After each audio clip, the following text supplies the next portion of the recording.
Today I'm going to do a quick video tutorial on how skis are mounted. The binding that I'm mounting up today is the Solomon Guardian. Actually, the binding I'm mounting up today is the Atomic Tracker.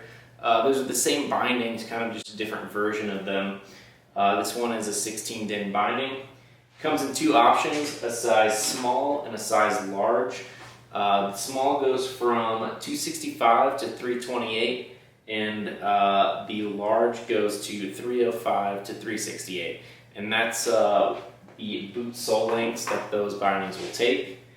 The boot that I'm mounting to these bindings today is a 316 millimeter boot sole length. To see that, you can always just look. It's usually on the inside of your heel there, and it'll say the millimeters. So it's 316 millimeters.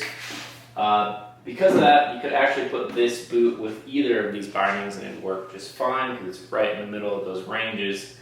If it was my choice, I would be on the smaller version because it's going to be a little less weight, a little less space on your ski. But the customer who purchased these purchased the large, so let's go ahead and get that set up for him. Alright, so now we need to get set up to drill the ski. This ski was previously mounted, so I've already taken off the binding and filled the holes that were from the previous binding, just to make sure no water is going to seep into the ski core. What I've also done is I put this piece of tape on the ski, and what I'm doing here is I'm signaling where the boot center mark on the ski binding jig is going to be in relation to the ski. This comes from a couple of different factors. One, when I talked to the customer, I asked him where he'd like to be on the ski. This customer just asked to be at the factory recommended location on the ski, which on this ski is marked on the sidewall. Sometimes it's marked on the top sheet. And the tape on here is, sometimes those marks are off by a few millimeters. So I previously had the other ski up with this one on the table.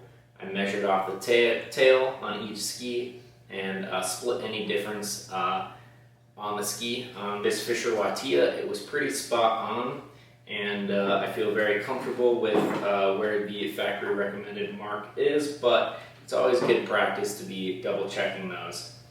So next we just need to choose our drill bits. On pretty much all adult skis, you're going to be drilling 9 or 9.5 millimeters deep. And if it's a wood core, it's usually 3.5 millimeters wide, and if it's metal, it's usually 4 or 4.1. On this ski, it does tell us that we are going to drill this ski at a 4.1 millimeters wide and 9 millimeters deep. So that's kind of the manufacturer's recommendation. Generally, it will say that on the ski. If not, it can always be looked up in the tech manual. So I've already got my drill bit on my drill here. I've already marked the location that I'm going to mount at. Now all I need to do is put my jig on the ski. It's always best practice to use the manufacturer's jig, but sometimes you don't have that option. You'll get stuck with something like this. I try not to use these as much as I can. In our shop, we always use jigs, but I have been in situations when I was in college and I was on the East Coast and there wasn't someone there that could mount my skis for me, and I had to use paper templates or templates like this. They're a little more difficult. It's best to use a drill press if you're going to use something like this, or just to make sure that you are very accurate at having your drill go straight in.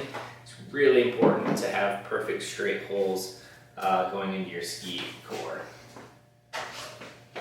So now I'm just looking at the jig, making sure I have it at the correct boot setting.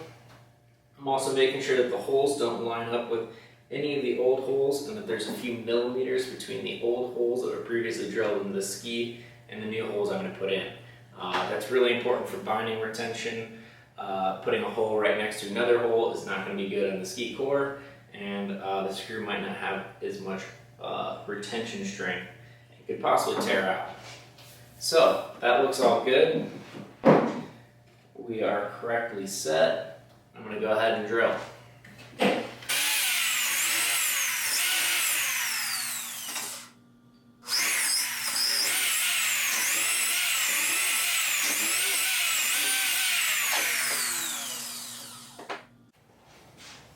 Alright, cool. So now we have our holes drilled into the ski. Just want to flip that over. Just want to give it a little pound, make sure that there's any dust or residual in those holes that it comes out. Looks good. And our next step is, it's always a good idea to tap those holes just to make sure that when you send that screw in, you're really getting the threads right, locking in right off the bat. So I'm just going to go ahead and tap each one of these holes real quick, making sure my tap is straight up and down.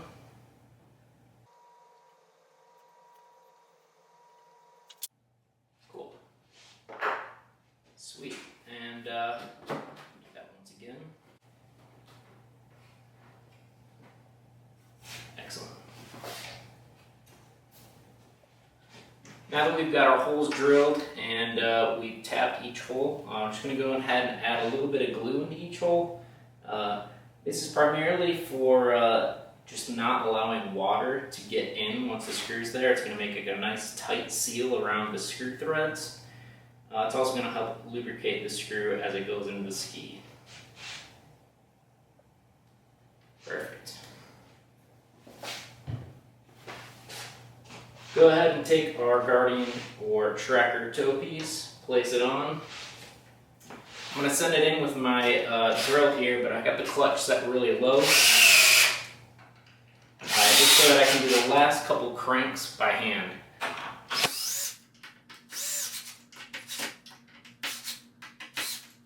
Go ahead and put the heel on.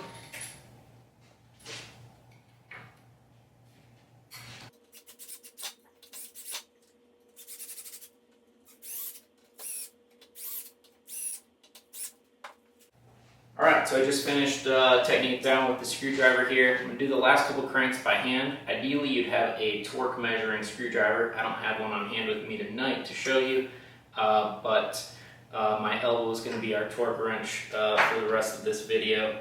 And I'm using a posi drive screwdriver here, and just making sure it's got its last crank in and it's tight to the ski.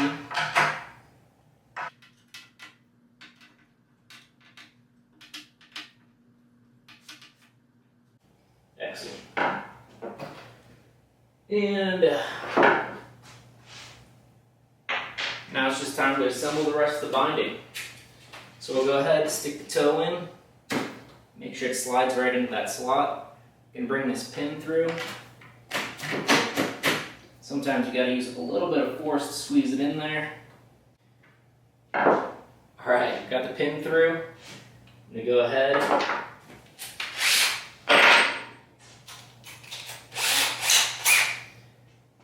And we'll set this pin in the back here.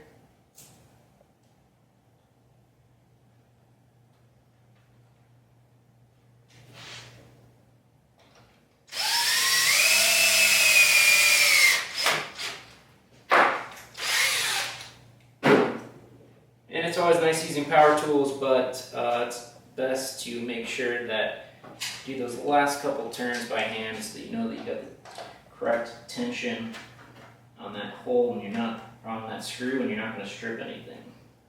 So we're in there nice and good. Going to pull back on the heel here, lock it in.